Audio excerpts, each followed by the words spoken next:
बझाङका 50 भन्दा बढी विद्यालय बन्द भएका छन् किनकि सबै विद्यार्थी यार्चा टिप्न लेकतिर लागेका छन्। के तपाईलाई थाहा छ सिङ्गो गाउँ विद्यार्थी र शिक्षक सहित महिनौका लागि किन आफ्नो घर छोडेर हिमालतिर लाग्छन्?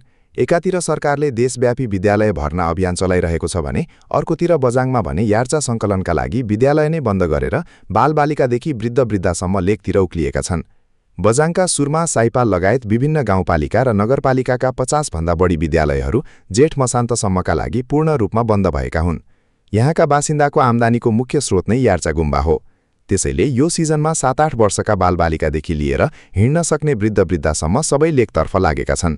विद्यालय बन्द भएपछि विद्यार्थीसँगै शिक्षकहरू पनि यार्चा सङ्कलनका लागि पाटनतिरै उक्लिन थालेका छन्। निरन्तर हिउँ झर्दा यार्चा सङ्कलनका लागि पाटन जाने यात्रा थप कठिन बनेको छ। बाटोभरि हिउँ भएकाले 2 दिनमा पुगिने ठाउँमा 3 दिन लागिरहेको छ। मौसम सफा भए हिउँ पग्लिएर राम्रो यार्चा पाइने आशामा उनीहरू जोखिम मोलेरै हिमाल गएका हुन्।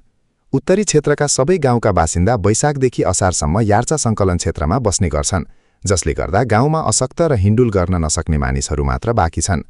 अभिभावकसँगै विद्यार्थी पनि पाटनतिर गएकाले अब असार 1 गतेदेखि मात्र विद्यार्थी भर्ना सुरु गरिने र यो विदालाई बर्खे विदासित मिलान गरिने योजना रहेको छ।